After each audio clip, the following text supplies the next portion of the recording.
So I was invited to talk to you about a program that's being funded through the National Environmental Science Program, which is the flagship program that's funded through Department of Climate Change, Energy, Environment and Water, DECU, at the Commonwealth level. So NESP is funded for 7 years in a range of different hubs, and we are part of the Resilient Landscapes Hub. And part of that is this project, which is called Restoration by Design, improving biodiversity outcomes from Australia's restoration investments. And it's a big team, mainly because we want to try and get coverage from across as many states and territories as possible from a research perspective.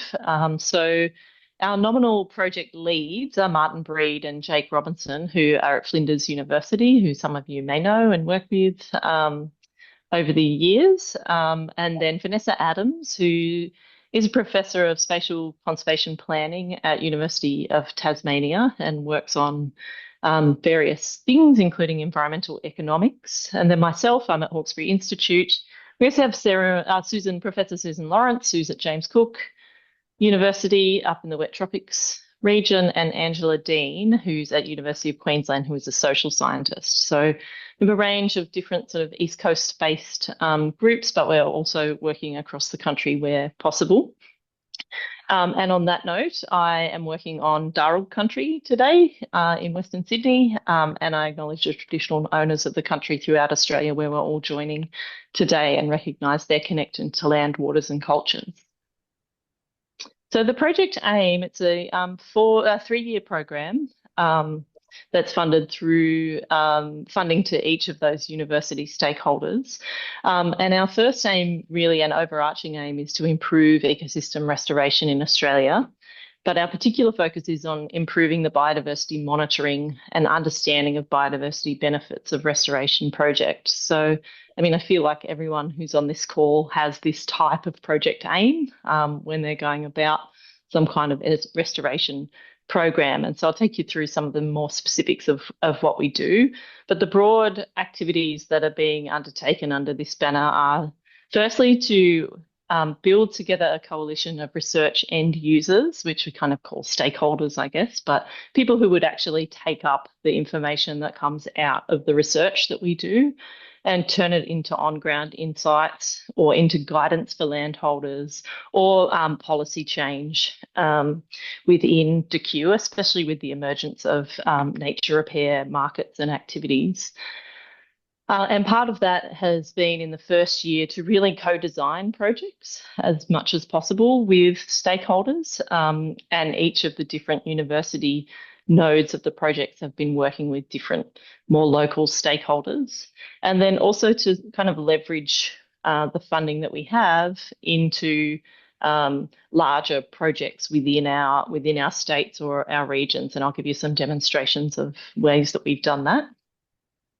Our second broad activity is really in evaluation. So we're interested in evaluating what works and what doesn't in terms of methods for both restoration monitoring. I've only put monitoring there, but also for environmental planting methodologies, and which methods give you the greatest outcomes, not only in terms of the ecology or the vegetation integrity that might be returned to a location, but also from a social perspective. Where do you get the most social license for restoration? Where do you get engaged landholders, and what keeps them engaged and keen to participate in incentive programs for environmental repair?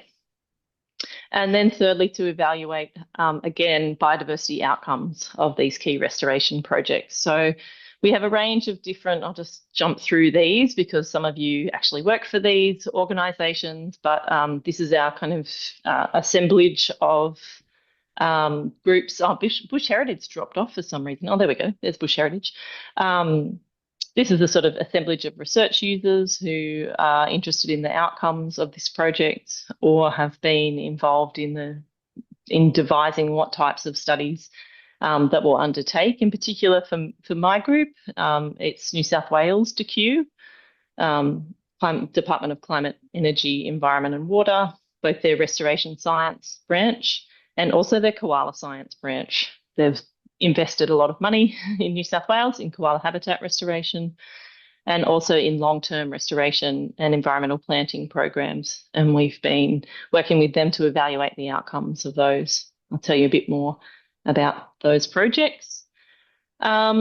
So this is not my portion of the project, but I'll do my best to give you a bit of a précis about what's being done. So we're looking at a set of major restoration sites across Australia and doing a more desktop style study of trying to bring together data on where the major restoration programs are happening and what their geographical contexts are. So using things like the Habitat Restoration Hub in New South Wales, bringing and harmonising all of this information about different restoration initiatives that are happening, and then pulling together information about the costs that are associated with the financial costs that are associated with these projects and the ecological outcomes of them. This is the location of the major restoration sites that Martin Breed and Jake Robinson are pulling together at the moment. So working with various partners who are on the call here, and with those trying to understand what are the different habitat types and what are the different types of monitoring methods that are being used and how cost effective are they as well. So that's one key piece of work that's happening as part of the program. And I'll just pause there. If to the best of my ability, I can answer questions about this part, which is Martin's part. Does anyone have anything they'd like to ask? Or? I'd love to have a look at the map and the previous slide, if you would just. Well, they've probably got the same type of information on them. This one has all of the sites that are listed here, team. Yeah. And where did that information, did your team seek out that information? Yeah, that's right. Yeah. So that's doing those hard yards of calling people up, working with Greening Australia where possible to access information that they have about projects that have been undertaken over the years, working with Trees for Life, Tasmanian Land Conservancy. Yeah, so a range of different groups. And are you talking about large-scale tree plantings? Is that what you're looking at, or are you also looking at projects that include natural regeneration? I think it's tends to be we tend to favour, and I could be wrong, this is more of a Martin question, but we're tending to favour actual tree planting initiatives, tree or plant, plants more generally, initiatives rather than allowing natural regeneration, more active style restoration. Yeah. Yeah, there is a category in the middle, which is facilitated regeneration. It's not just allowed. So I think it'd be really wise to include that if we're going to look at best practice. Just a comment there. Thank you. Yeah, no worries, no worries. But then things that I can tell you more about is my portion of the project. So we are working with the Restoration Science branch across the woodlands of New South Wales, various different woodland projects that are targeted at different styles of ecological restoration that have happened over long periods of time. So our main objective is to pair together ecological and social data, as I said earlier. So basically trying to determine across these sort of cross-cutting goals, which factors influence revegetation outcomes, things like what's the prior land use, how do landholder decisions shape the outcomes that you have in terms of vegetation integrity, and what role does climate play in that? Can rainfall in the previous year just be the ultimate predictor of restoration success or revegetation success, regardless of landholder decision? So we're interested in that. And then we're really interested in the barriers and enablers of successful revegetation projects. So more broadly speaking, things like costs and access to grants and seed and tube stock supply, how does supply affect things? And then we also are lucky enough to work with some soil scientists who are interested in the New South Wales DQ have a great interest in developing cost-effective soil indicators for estimating ecosystem recovery from soil sampling. And so we have some work going on in terms of looking at the metagenomes of soil communities. So basically just genome sequencing everything that's in a soil community across the sites where we're looking and trying to relate what's happening in the microbial diversity in the below ground systems with what's happening in terms of the above ground regeneration of species, of plant species. Mainly so we can provide some metrics of soil community composition and function following revegetation, and sort of thinking forward to the connections between soil carbon and above ground plantings for biodiversity as well. So yeah, really, what are the socioeconomic and ecological outcomes of these government-supported restoration programs, and then what are the enablers or impediments that are influencing the observed outcomes? So we have a wonderful postdoctoral scientist who's just in my office and is just about to head out into the field to head to all of these blue dots in New South Wales here. So she has about 48 different sites across New South Wales with landholders that she's liaised with. Most of the sites look something like what's in this map in the middle here, this aerial photograph. So we have stretches of environmental plantings in those yellow polygons there, embedded in some kind of cropping or grazing matrix. And we have a collection of those sites that span a gradient of mean annual precipitation, so some quite dry places and some rather wet places as well across the west of the state. And then what's really important here is that we have oh, hey, Kath, sorry, I just saw you. Hello, how are you going? Then the thing to emphasize here is that we also have this long gradient of year since planting. So we're really interested in the benefits relative to the time since planting. So we've got a really nice spread of sites, ones that are over 40 years old, planted over 40 years ago, and then some that were planted a few years ago, 3 to 5 years. And so we'll be assessing across each of these. This is what we'll be up to, or what Emma will be up to when she's out in the field. She'll be using the New South Wales government's biodiversity assessment method, which is what's used to derive a vegetation integrity score. And these are the different components that are measured, depending on how much detail you want or don't want here. But she takes a 50 by 20 metre plot, looks at all of the woody plants that are in there and measures them, looks at habitat variables like how much fallen woody debris there is, and log length.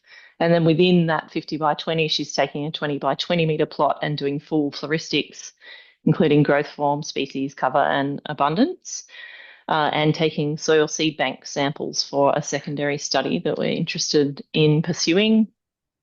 And then doing a series of 50 metre transects to assess canopy cover, and then a very intensive 3 by 3 metre quadrat where we'll have floristics, a range of information about the trees which are closest. That's where we'll take our soil sampling for metagenomic samples of the soil, and a lot of point cover abundance information about the vegetation that's there.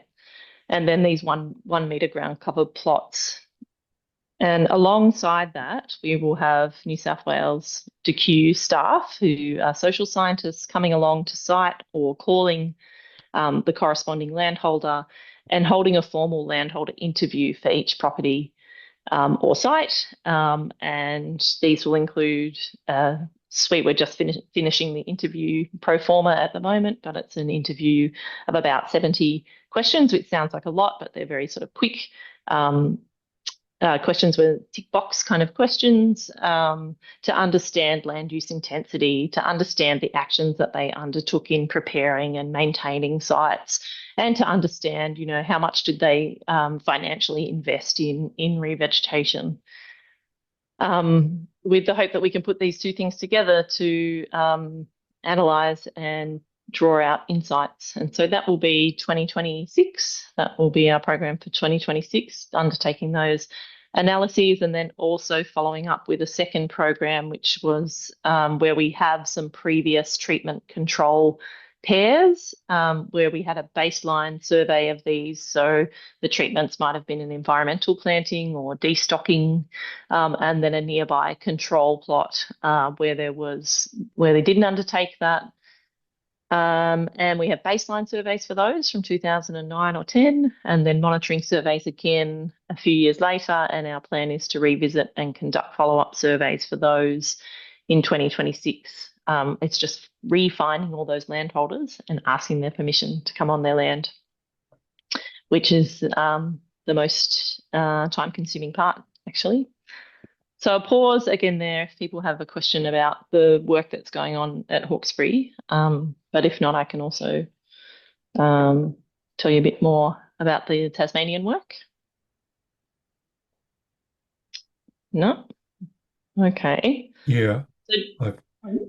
If I may ask a question. Yeah, please. Yeah, sure. Be okay? Yeah, go for it. Yeah. Oh, sure. Okay, Doug. Apologies, the camera just decided not to work right No now. worries. Look, this is fascinating, really interesting. It's good to hear about this work. When working with landholders, you did say that the 2 slides ago that the surveys had something like 70 questions, but you focused on costs.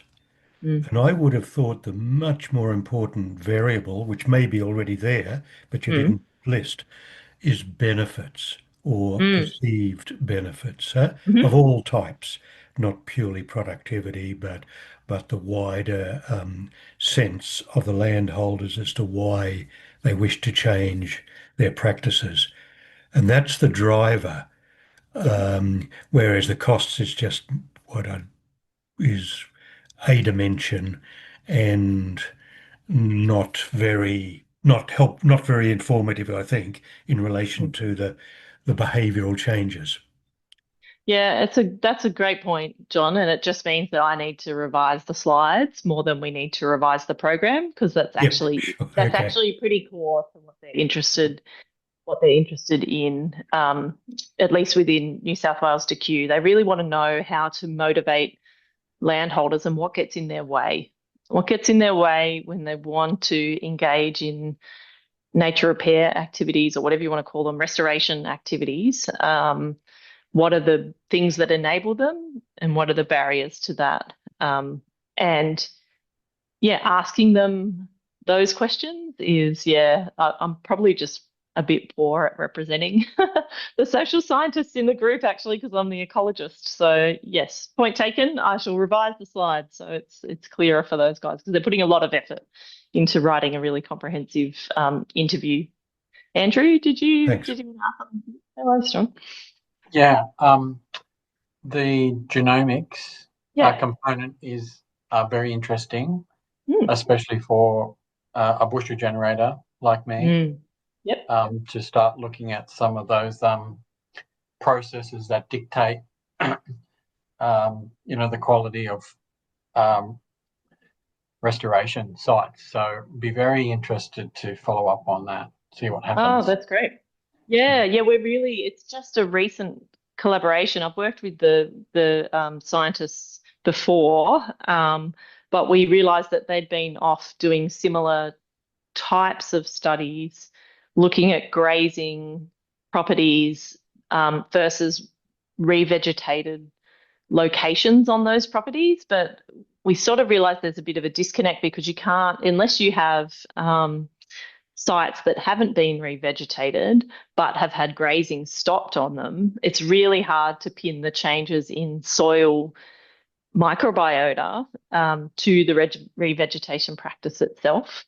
And so we're all combining our field work out that Emma's just about to go and take off and do, so she can collect those 3 different styles of soil samples. So in the grazing area, in an area that's not grazed anymore but not re-vegged, and then in an area that's been re-vegged, and then also in a reference site.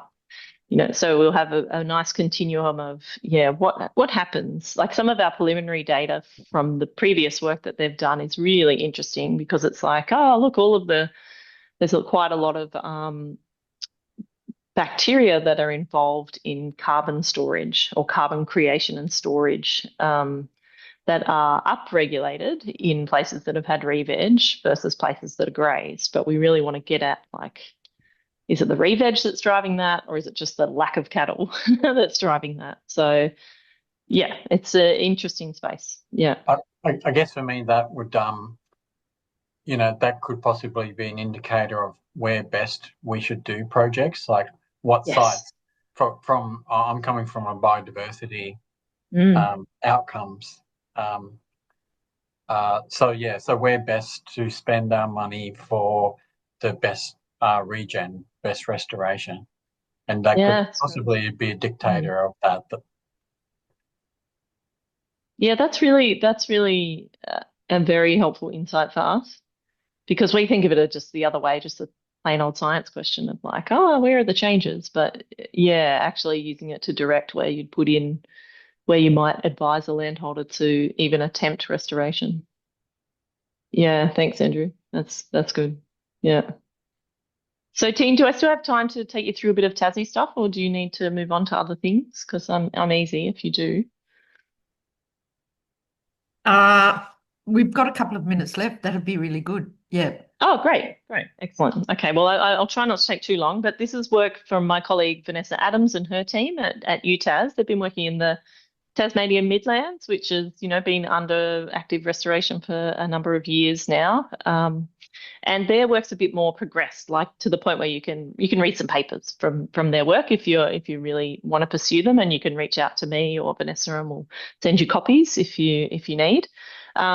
So yeah, it sort of came out of work that Vanessa and I did looking at the fate of vegetation or Australian plant species under land use change. And Tasmania has this sort of interesting spatial planning conundrum where the vegetation is either protected or cleared in Tassie, and it's pretty stark, and protection means different things in some of these places, but the grey part is the protected part, and then the green part in this map is the cleared areas, and so it's really quite stark, which means that there's a large area of Tasmania that potentially is going to come into grazing abandonment or land use change into the future that requires quite a bit of restoration. So yeah, 50% of the state's in protected and conserved, but then outside these protected areas, there's continued loss and degradation.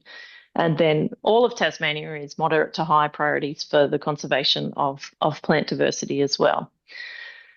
So I won't labour the point. Tasmania is a place that needs quite a bit of attention. And this paper of theirs from 2024 really looked at the question of, well, are the programs for managing biodiversity in the Tasmanian Midlands actually working? Are they producing the kinds of outputs that we want to see? And so they've compared impacts of things like the Midlands Conservation Partnerships and the covenants that have been put on land in the Midlands, and use what's called a theory of change to identify what the expected outcomes were of those programs, and then to construct kind of appropriate control sites where you could say, in the absence of these interventions, what might have happened, and then have gone out in the field and kind of compared those by testing two different outcome measures, woody cover and habitat condition assessment. And there's quite a detailed flowchart in the paper about what it is that they did out in the field and with their analysis.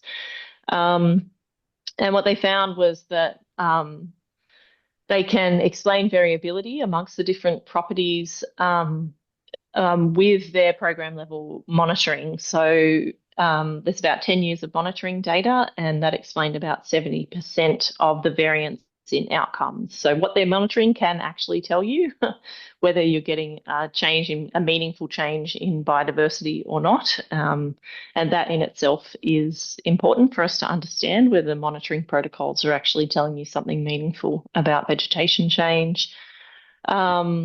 They also found that intermediate stocking rates and late winter rest periods support things like femeter flowering and persistence, and then that was consistent with some of the long-standing management recommendations for bringing back native pastures. And they're also now moving on to ask things like, well, why aren't these recommendations consistently adopted and implemented? What are the barriers that are stopping people from using the monitoring data for their property to actually adopt and implement some of these changes? And then a second paper from them just out this year, which is my last slide, I believe, which is about planning and designing restoration in the Midlands. So they really ask very simple but effective questions about, and something that you talked about, Andrew, as well, is how do we plan for where to put plants back?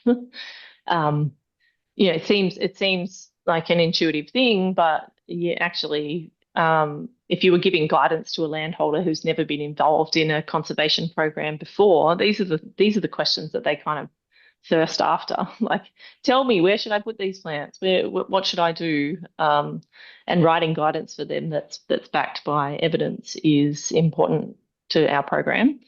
And so they took the approach of using something called multiple criteria decision analysis, which is just a fancy way of saying, well, there's multiple things that we would like to see happen that could potentially happen on this piece of land. We could leave it, in production, or we could convert it to a restoration site, or we could put it in a conservation covenant. And so they use information on the biophysical side of the landscape, so things like aspect and wetness and topography, connectivity, rainfall, and the like, and then run out different scenarios which can explore the trade-offs and synergies of like where you might put different land use types across a landscape. So I'm very happy to share copies of these papers with your team so you can give them to everyone else. And yeah, that'd be great, Rachel. Yeah, and no hopefully we'll be able to share the recording of this, the video of this presentation. Yeah, sure. We'll just tidy it up a bit. Excellent. Well, look, I can only thank you very much, Rachel. That's pleasure. Beginning of our curiosity about the project, really, and we're looking forward to keeping,